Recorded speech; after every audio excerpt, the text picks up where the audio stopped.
قالت إحداهما يا أبت استأجر إن خير من استأجرت القوي الأمين قال إني أريد أن أنكحك إحدى ابنتي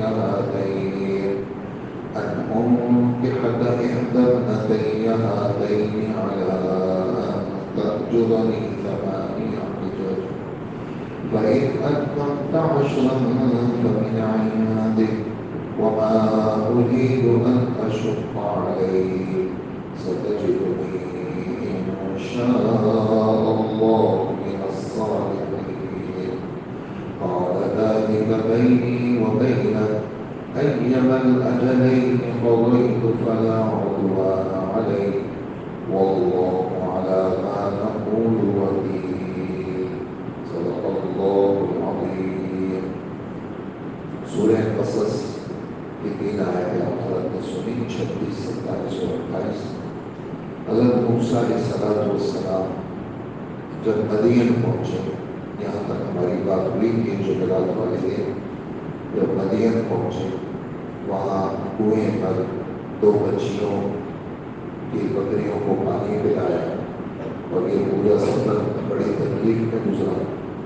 اور اس میں جیسے آپ کی خدمت میں یہ بات عرض کی تھی 3 دعائیں اس سلسلے میں موجود ہیں.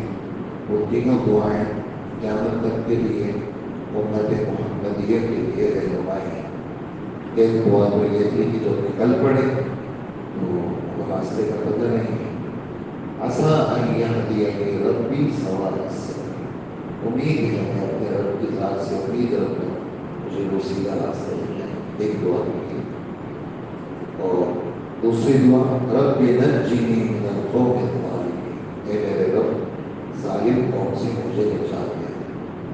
اور تیسری دعا جب پانی پلا کر کے فارغ ہو گئے, چونکہ پورا سفر کافی دور کا سفر, پیدل کا سفر, وہ پتے کھائے اس سفر کے اندر بہت تکلیف گزری.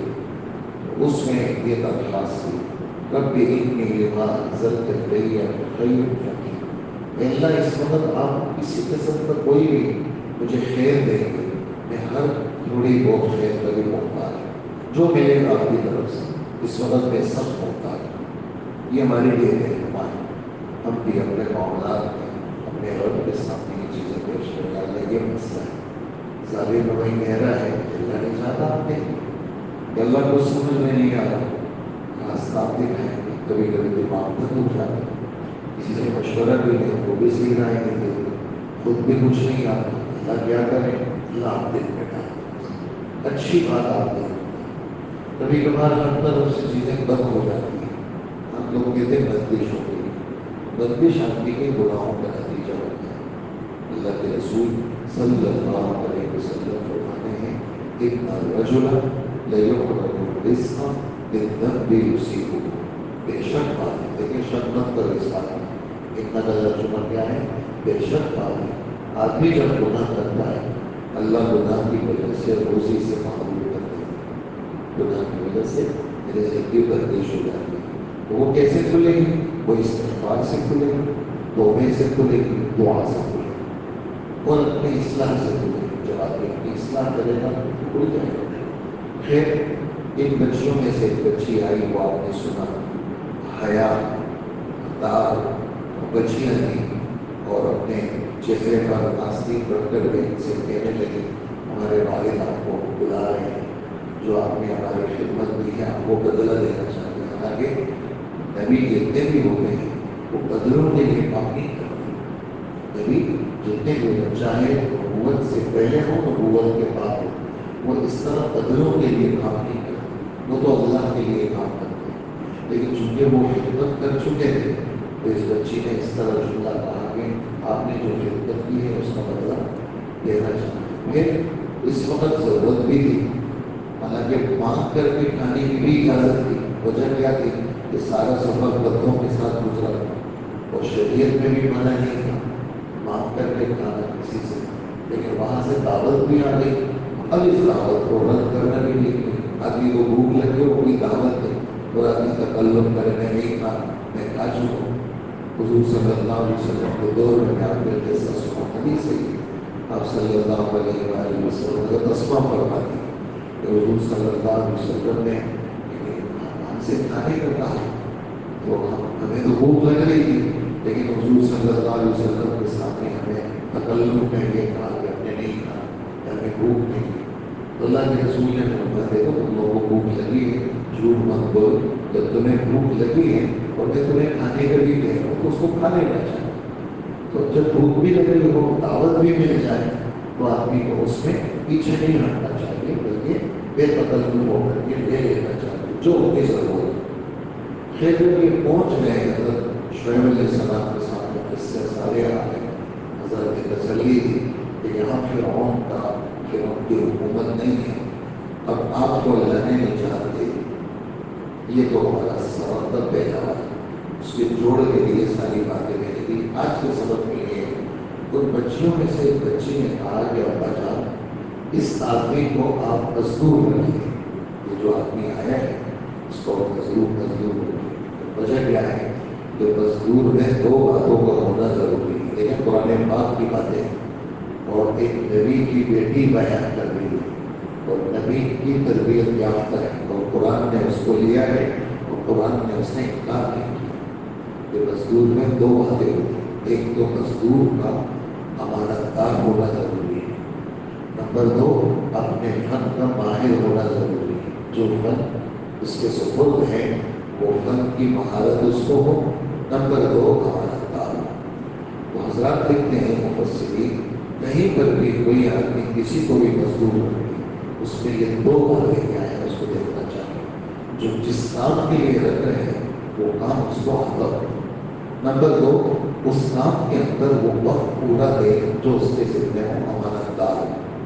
مفتی شفیع صاحب لکھتے ہیں آج کل لوگ ڈگریوں کو تو دیکھتے ہیں، آج کل لوگ ڈگریوں کو تو دیکھتے ہیں، آدمی کی امانت اور دیانت کو نہیں دیکھتے، جس کی وجہ سے سرکاری جتنے عہدے ہیں اس میں ڈگریوں کو دیکھتے ہیں، امانتوں کو نہیں دیکھتے۔ تو کیا ہوا؟ رشوت خوری اور اقربا پروری سے سارے کے سارے کام حکومت کے معطل ہو گئے ہیں۔ اپنے رشتے داروں کا خیال رکھیں گے، اپنی پارٹی والوں کا خیال رکھیں گے اور اپنے یعنی کام جو کرنے کا ہوگا آسان اس کو بھی رشوت کے ذریعے سے مشکل بنا دیں۔ اور جب آدمی میں امانت ہوگی، دیانت ہوگی، تو وہ کسی صورت کے اندر معاملات کو خراب ہونے نہیں دے۔ اسی لیے آدمی اپنے یعنی اپنے شعبے کے اندر جو بھی حضور صلی اللہ علیہ وسلم کی ایک حدیث مجھے اس وقت یاد آ گئی، حضور صلی اللہ علیہ وسلم نے فرمایا، کسی نے پوچھا اللہ کے رسول قیامت کی بڑی نشانی کیا ہے؟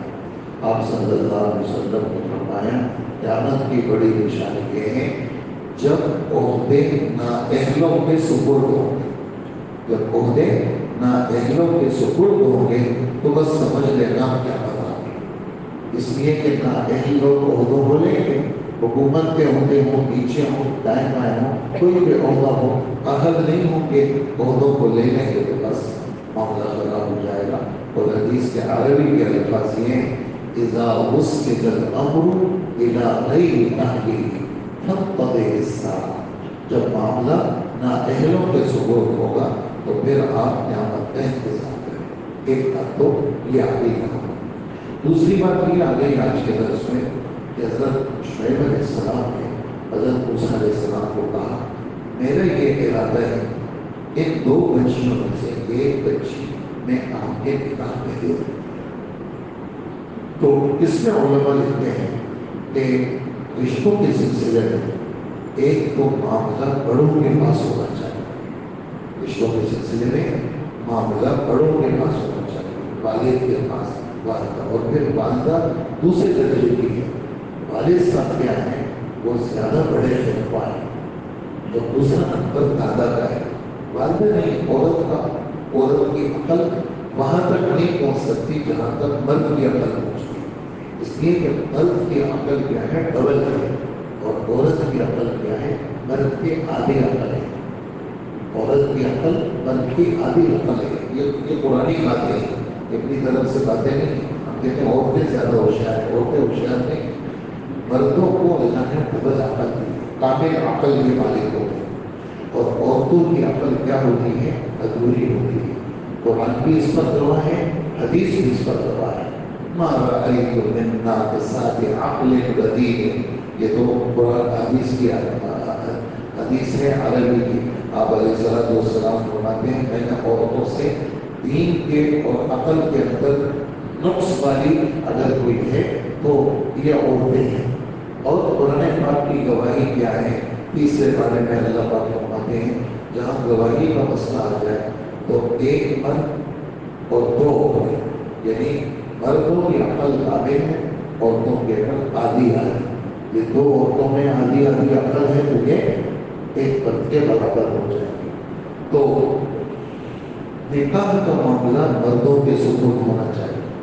لڑکیوں کے حوالے کرنا، وہ پسند کر لیں اپنے لیے شوہر، اور جناب لڑکا کہے میں ادھر شادی کروں گا، نہ ماں کی سنے نہ باپ کی سنے، تو معاملات میں آپ یہ معاملات اچھے نہیں ہوتے.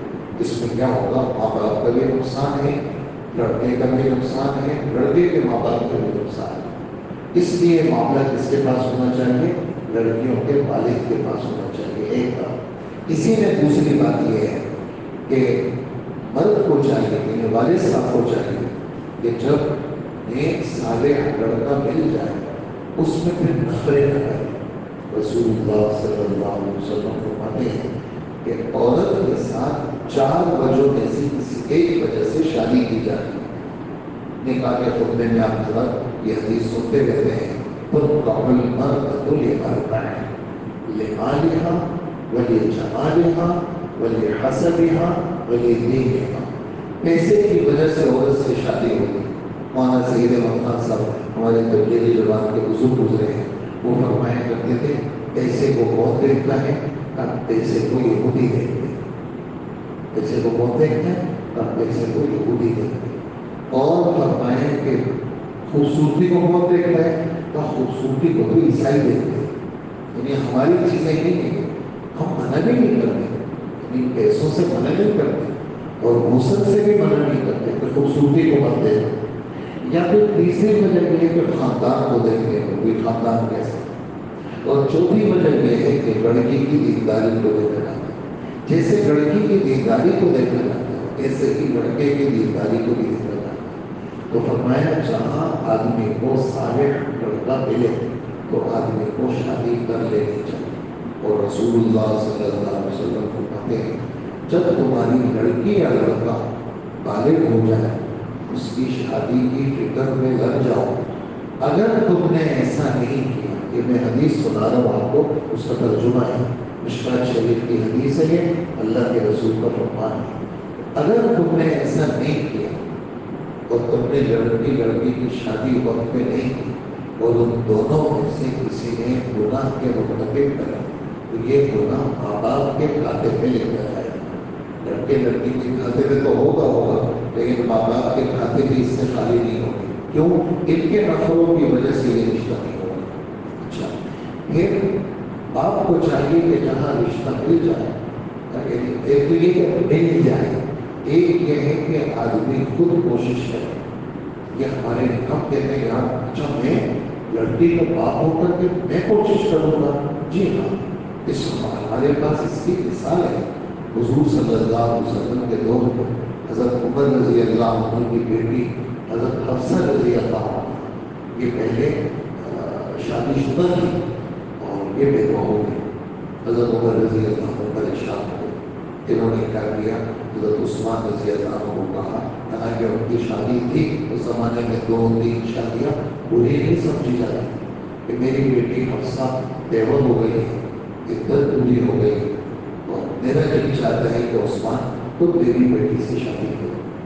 انہوں نے کہا کہ عمر اس وقت مطلب مجھے شادی کی ضرورت نہیں ہے، میں نہیں کرنا چاہتا شادی، سب منع کر دیا. اس کے بعد حضرت عمر رضی اللہ عنہ حضرت ابو بکر رضی اللہ عنہ کے پاس کہ ابو بکر میری بیٹی حفصہ وہ بیوہ ہو گئی ہے، عدت پوری ہو گئی ہے، میرا جی چاہتا ہے کہ تم میری بیٹی سے شادی کرو. تو حضرت ابو بکر نے جواب نہیں دیا. کچھ عرصے کے بعد خود جناب رسول اللہ صلی اللہ علیہ وسلم نے حضرت عمر رضی اللہ عنہ کو پیشکش کی کہ میں تمہاری بیٹی کوثر سے شادی کرنا چاہتا ہوں. یہاں ایک بات صرف اس بات کے لیے یہ والا پورا قصہ سنا ہے کہ اگر کوئی باپ اپنی بیٹی کو پیش کر نیک آدمی کے ساتھ اس کو برا نہیں سمجھنا چاہیے، بلکہ کیا ہے یہ تو ہمارے دین کا حصہ ہے تاکہ ہمارے بچے کیا ہوں گناہوں سے بچ جائیں. بہت سارے رشتے میں ہمارے بچے کیا ہوں وہ ان کی زندگی اچھی ہوئی. پھر اسی قصے کو پورا کروں گا میں. حضرت ابو بکر رضی اللہ عنہ موقع پہ ملے کہ عمر تم تو مجھ سے ناراض ہو گئے. انہوں نے کہا ہاں میں تم سے ناراض ہوں گا، میں عثمان سے ناراض نہیں ہوں. کیوں؟ اس لیے کہ عثمان نے مجھے سیدھا جواب دے دیا، تم نے مجھے کوئی جواب ہی نہیں دیا. وہ یا میری تمہارے یہاں کوئی حیثیت ہی نہیں. انہوں نے کہا دیکھو عمر مجھ سے ناراض مت ہوگا، میں نے اس لیے تمہیں جواب نہیں دیا کہ اللہ کے رسول صلی اللہ علیہ وسلم ایک محفل میں ہماری خصوصی محفل میں تمہاری بیٹی حفصہ کا ذکر کر چکے تھے. تو میرے دل میں اس وقت یہ بات تھی کہ اللہ کے رسول خود نکاح کرنا چاہتا ہوں، اور میں تمہیں اس لیے نہیں بتانا چاہ رہا تھا کہ میں حضور کے راز کو افشا نہیں کرنا چاہتا. حضور کا راز تھا، میرے سامنے حضور نے ذکر کیا تھا تو میں حضور کے راز کو بتانا نہیں چاہتا. تو اپنی بیٹی کو نیک لوگوں کے سامنے پیش کرنا یہ کیا ہے ہمارے مذہب کا حصہ ہے.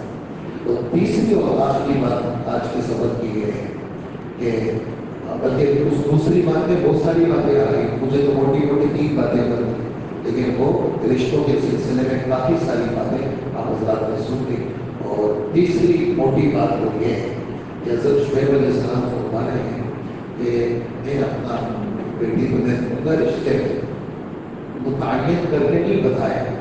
متعین بعد میں تعین بھی ہو گیا. یہ تو صرف ایک بات تھی جو حضرت کر رہے ہیں شعیب علیہ السلام، اور لیکن شرط یہ ہوگی کہ تم 8 سال میری بکریاں چلاؤ گے. ہر نبی ہمارے نبی صلی اللہ علیہ وسلم فرماتے ہیں جتنے نبی گزرے ہیں سب نبیوں نے نبوت سے پہلے بکریاں چلائی. اللہ کے رسول آپ نے بھی کرا؟ ہاں میں نے بھی چلائی. مکہ والوں کی بکریاں چند پیسوں کے عوض میں نے مکہ میں بکریاں چلائی. ہر نبی کو اللہ نے بکریاں چلانے پہ لگایا تاکہ امت کے افراد کو سنبھالنا آسان. تو یہاں حضرت موسیٰ علیہ السلام کو کہا بیٹی کا رشتہ ہوگا، 8 سال آپ نے کیا کرنا ہے بکریاں چلانی ہے، یہی مہر ہوگا. آپ کی بکریاں چلانا یہ مہر ہوگا. اور اگر آپ نے 2 سال اور بڑھا لیے تو اور اچھا ہو جائے گا. اور میں معاملے میں آپ کو تنگ نہیں کروں گا، میں بہت خوش معاملہ رہوں گا. اور یہ میرا اور آپ کے درمیان ایک عہد ہے اور اللہ اس پر حاضر ناظر ہے اور اللہ اس پر کیا ہے گواہ ہے، اور ہم آپ کے ساتھ یہ معاملہ کرتے ہیں. یہ تو تیسری بات ہے. ہماری شریعت کے اندر آیا اس طرح مرد عورت کی خدمت کر کے وہ مہر وہ بن سکتا ہے، تو وہ شعیب علیہ السلام کی شریعت میں اس کی اجازت تھی. ہماری شریعت میں مرد کے لیے مرد کے احترام کے خلاف ہے کہ وہ عورت کی مزدوری کرے اور وہی کیا ہو اس کے لیے مہر ہو. ہاں یہ ہو سکتا ہے کہ ایک کام جو باہر کے کچھ کام ہو وہ اگر وہ اس عورت کے لیے نبھا لے اور وہی مہر ہو. مثال کے طور پر باہر کا کام ہے، عام لوگ اس کی تنخواہ لیتے ہیں، مثال دے رہا ہوں آپ کو 10,000 روپئے اور 1 لاکھ روپئے باہر ہے، تو 10 مہینے تک کے باہر کے کاموں کو نپٹا دے 10 مہینے تک، تو وہ 1 لاکھ روپئے یوں پورے ہو جائیں گے. اس طرح یہ مہر کی ادائیگی کیا ہے وہ ہو جائے گی. لیکن ہماری شریعت میں جو مہر کو مقرر کیا جاتا ہے 5ویں پارے کی پہلی آیت میں اللہ جل جلالہ فرماتے ہیں کہ تم عورتوں کے ساتھ شادی جو کرو گے اس میں کیا چیز رکھنی ہے؟ مال رکھنا ہے. مال، چونکہ یہ مزدوری مال نہیں ہے، یہ تو کیا ہے مزدوری ہے، اس لیے مال کو رکھا جائے. اور مال کی کوئی بھی شکل ہو، اناج کی شکل ہو، کپڑوں کی شکل ہو، تختی کی شکل ہو، زیور کی شکل ہو، کوئی بھی شکل ہو، مال کو کیا ہے وہ مہر میں رکھا جائے. یہ 3-4 باتیں تھی آج کے درس کی ترجمہ کرنا چاہا، کل کر لیں گے. اللہ پاک ہماری توفیق عطا